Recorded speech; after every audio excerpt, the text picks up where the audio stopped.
Traveling in China, Qinhuangdao and Beidaihe edition. It's getting hot in Beijing, and that means beach time. We left for Qinhuangdao Friday night. It's about an hour and a half train ride from Beijing. Once arrived, we quickly dropped everything off at the hotel and headed to dinner. Our hotel was in close proximity to 2 universities, and that has a completely different meaning than it does in America.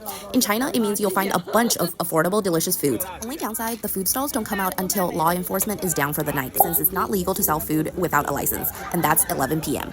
There was so much I wanted to try, so I got a little bit of everything. That includes stir-fry noodles, oysters, and a pork belly sandwich. All were amazing and so fresh. When you're in Qinhuangdao, you have to go to Qinhuangxiaoxiang. It's a very popular food street, but I guess the real excitement starts later in the day, as there were practically no people when I arrived, and most of the food stalls were still closed. So I did grab a grape slushie from this super famous local tea shop. Way too much syrup, in my opinion. Then spent the rest of the afternoon by the beach, got some steamed shellfish for lunch, stopped by a Lawson with the most gorgeous beach view, saw a rare blue KFC dessert shop, and rode around in a moped.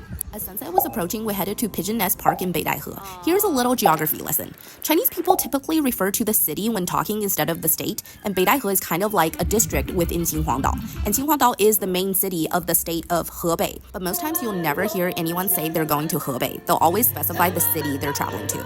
Another little fun fact, Beidaihe is honestly just full of people from Beijing since it's so close, and it's the summer/retirement destination for Beijing government officials. So a lot of military-owned properties and private beaches here. Back to Beidaihe for the last day, we bought a day pass to Biluo Tower. It's sort of like a beach resort, except most people only get the day pass. I would suggest to go in the morning like we did. It's super serene, relaxing, not crowded at all. And I'm convinced this man is a NPC hired by this resort. I saw him move every 15 minutes around this island. Could also be he's really bad at fishing. Who knows? The architecture is a mixture of Santorini, Greece, and Capitola, Santa Cruz, with all the colorful houses. Great spot for photos. Then back to Haigang District for lunch. Got the same thing as last night, and this double-layered milk dessert from a local shop all the college students recommended. Last stop of this trip, Xigang Huayuan, aka West Point Garden. This place used to be a port, now it's converted to a tourist attraction. Very Instagrammable, got the beach, railroads, flower fields, rooftop coffee shops, good times. Then it was time to say goodbye to this short little vacation. Thanks for watching, bye!